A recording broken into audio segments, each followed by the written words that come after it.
Sound everyone welcome to the Bull Trade Zone. तो last time मैंने आपको bitcoin की अपडेट दी थी कि यहाँ पे एक पेनेंट बन रहा था, एक पैटर्न बन रहा था जो कि बुलिश था।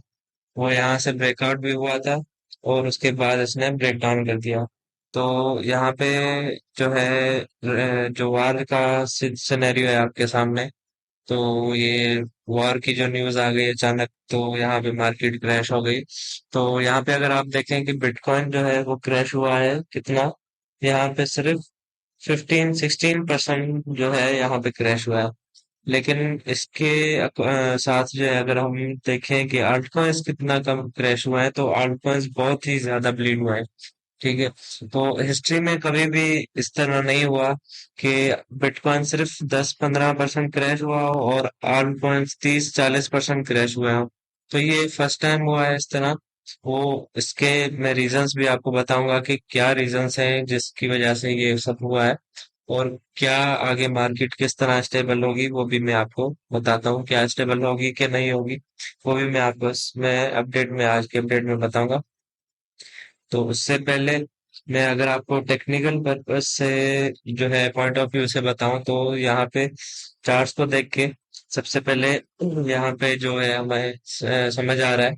तो यहाँ पे जो सपोर्ट है 59,800 या 60,000 की जो सपोर्ट है, यहाँ पे ये टेस्ट हो चुकी है और यहाँ से बाउंस हो चुका है बिटकॉइन।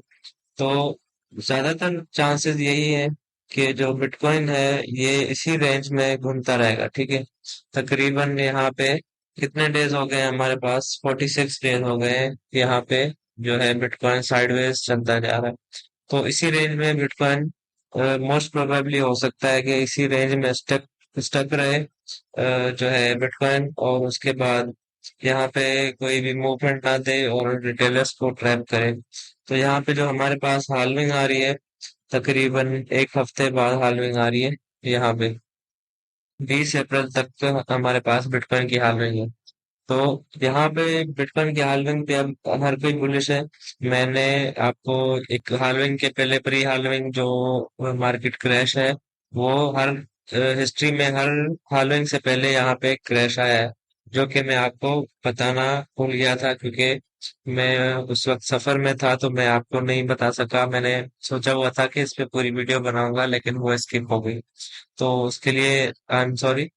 तो अगर हम हिस्ट्री में देखें यहाँ पे कि प्रीवियस जितनी भी हाल्विंग हुई है हमारे पास, तो उन हाल्विंग में हमेशा बिटकॉइन क्रैश हुआ है। यहाँ पे देखें, कोविड क्रैश था यहाँ पे, एक एक ही मतलब कि विथ इन डे, अगर ये डेली कैंडल वीकली कैंडल देखें तो एक ही हफ्ते में हमारे पास 50% जो है बिटकॉइन गिरा है। और कंसेक्यूटिव 3 डेज में बिटकॉइन तकरीबन 62% गिरा। उसके बाद इंस्टेंट रिकवरी की इसने, इंस्टेंट।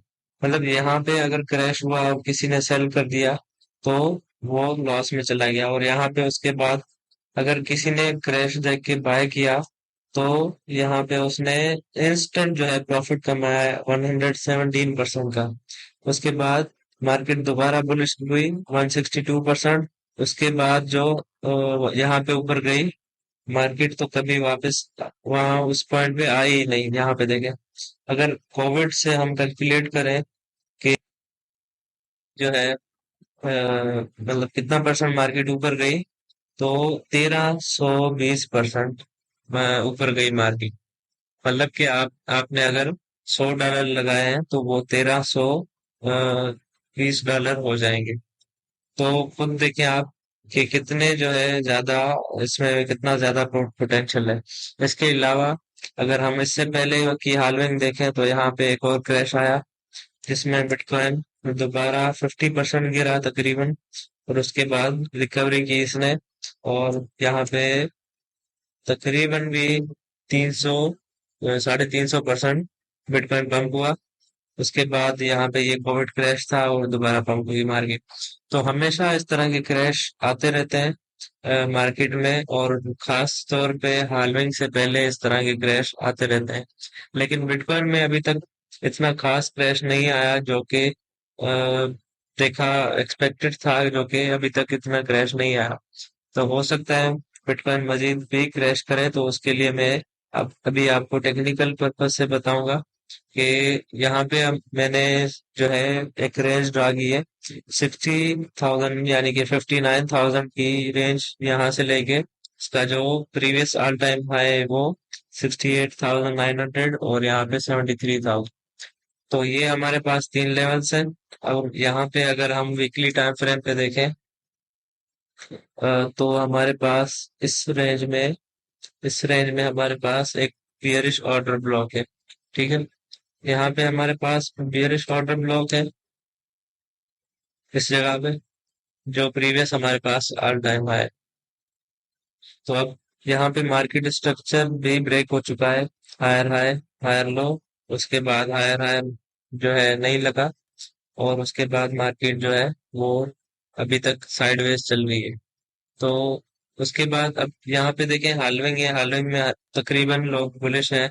तो यहाँ पे हाल्विंग के बाद मजीद मार्केट नीचे भी आ सकती है।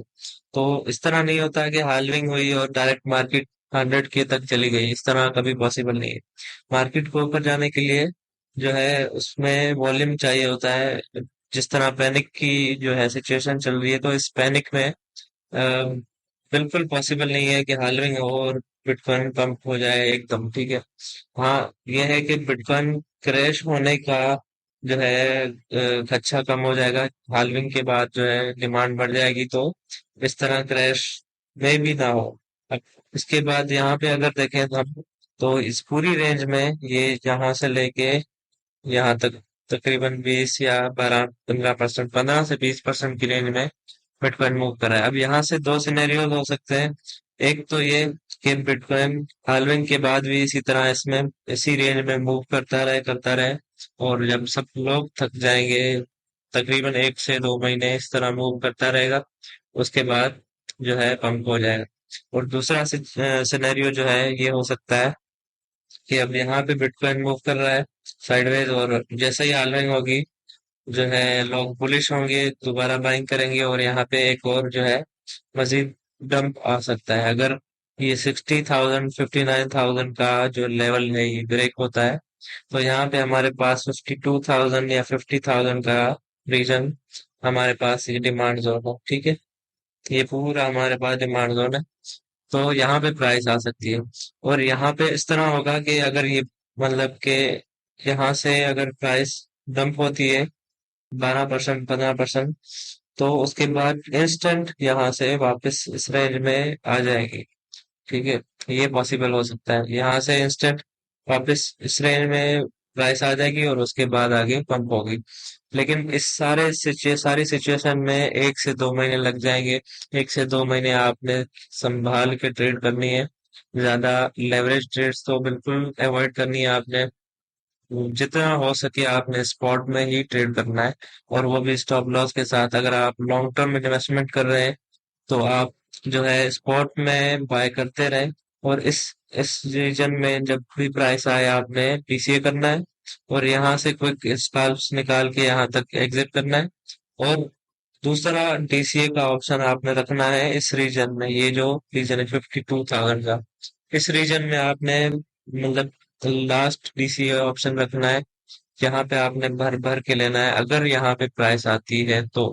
अगर नहीं आती तो आपने यहाँ पे ऑलरेडी डीसीए किया हुआ है या करेंगे अभी, उसके बाद लास्ट डीसीए का ऑप्शन ये है। तो अब यहाँ पे अगर हम देखें कि बीटीसी, दूसरा अभी मैं आपको बताऊं कि आर्ट्स इस तरह क्यों लीड हुए। जिस तरह जो है पहले इस तरह तो कभी नहीं हुए कि 15% बीटीसी गिरा और आर्ट्स 25-30%, 40% गिर गए। तो इसका रीजन एक एक तो वार है जो आपको मतलब कि बाहरी तौर पे नजर आ रहा है कि वार की वजह से एकदम क्रैश आ गया मार्केट में। ये क्रैश भी इस वजह से भी है। लेकिन दूसरा रीजन ये है कि हाल्विंग से पहले हमेशा जो है मार्केट क्रैश होती है, वो हो गई। लेकिन आर्स पे ज्यादा इफेक्ट क्यों पड़ा है, तो उसका रीजन मैं आपको बताऊं कि बीटीसी डोमिनेंस जो है वो यहाँ से पंप हुई है। तकरीबन भी यहाँ से 6% पंप हुई है बीटीसी डोमिनेंस, 6 से भी ज्यादा। लास्ट तकरीबन 7%, 8%, 10% से बीटीसी डोमिनेंस पंप हुई है। तो मैंने एक ऑलरेडी इसी पे डोमिनेंस पे वीडियो बनाई हुई है कि जब जब भी यहाँ पे अगर देखें, जब भी बीटीसी डोमिनेंस पंप होती है और बिटकॉइन डाउन होता है, मतलब क्रैश होता है, तो आल्ट्स जो है बहुत बुरा डंप करते हैं।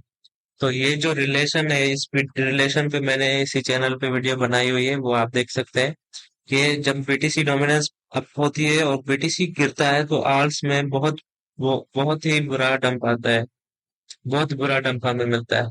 तो अब यहाँ पे यही सीन हुआ है कि जैसे ही बिटकॉइन गिरा है थोड़ा सा और बीटीसी डोमिनेंस पंप हुई है, तो आल्ट्स में तकरीबन 30% 40% तक भी क्रैश आया है हमारे पास यहाँ पे देखें। लेकिन फिर भी ये जो आल्ट्स हैं ये सारे यहाँ पे आल्ट्स हमारे पास गिरे हैं, तकरीबन 30% तक गिरे हैं, 28%, 30% तक भी आल्ट्स गिरे हैं। तो यहाँ पे आर्ट्स जो है, आर्ट्स की मार्केट कैप यहाँ पे बिल्कुल सपोर्ट पे है, बिल्कुल सपोर्ट पे। मतलब जो मैंने सपोर्ट ड्रा की थी, मैंने अपने पेड ग्रुप में भेजी थी।